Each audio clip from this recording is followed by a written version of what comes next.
Anonymous individuals filed last-minute motions to keep hundreds of documents in the case sealed. RT correspondent John Huddy is live from our Miami bureau with more on this latest development in the case.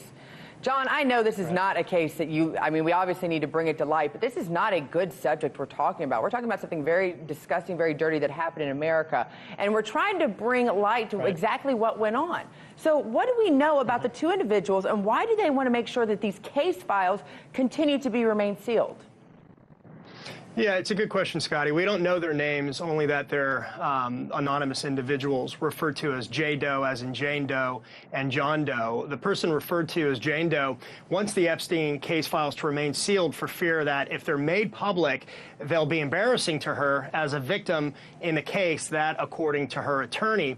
As for the other person referred to as John Doe, we don't know his specific involvement in the case, if any. That is, if he was a friend of Epstein's, if he's also accused of having sex with underage girls, or if he's just someone mentioned in the overall case file. According to the motion filed by his attorney, the release of the unredacted documents, quote unquote, may well substantially infringe the privacy and reputational interests of many third persons who have never been charged with a crime, have never been subject to civil proceedings, and have never been publicly identified by Joffrey. Now, the documents, more than 1,000 in all, stem from a lawsuit filed by one of Epstein's victims, Virginia Roberts Joffrey, against Epstein's former partner and friend, the British socialite, Ghislaine Maxwell. Well, the Miami Herald, along with 30 other media groups, filed a motion for the documents in the Epstein case to be made public, and a three-judge panel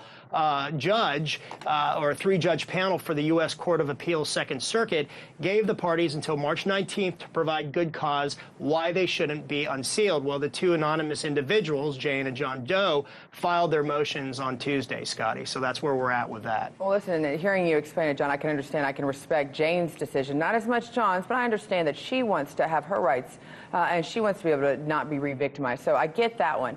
But is there still possibility the documents will be unsealed? And have they even talked about redacting some of the information that might let Jane's identity not be known? Well, I think that'll be part of the discussion at this point, and it's definitely still possible the documents will be unsealed, as the court seems really inclined to release them.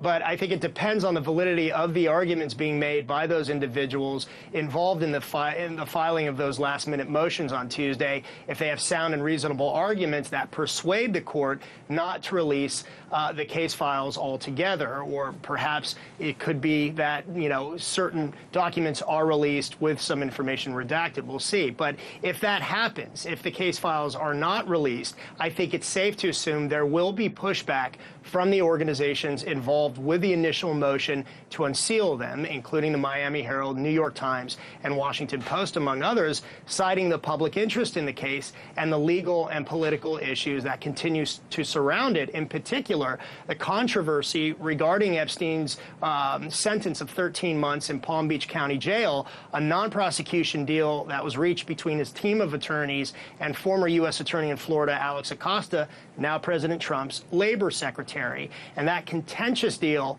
is now the subject of a Justice Department investigation, as we know, with calls from various Democratic leaders, congressmen, senators, for Acosta to step down in lieu of the investigation and surrounding controversy. Others, including Republican Senator Ben Sasse from Nebraska, have called for a thorough Justice Department investigation into the overall Epstein case and subsequent deal with prosecutors, as I mentioned. And that DOJ investigation, Scotty, is ongoing at this point. Well, it will be interesting to see. Like I said, I have a lot of sympathy for Jane, wanting to protect her as a victim. But John, I think all names need to be listed so we can make sure that the true light and honesty comes out in this case. Thanks for joining us, John.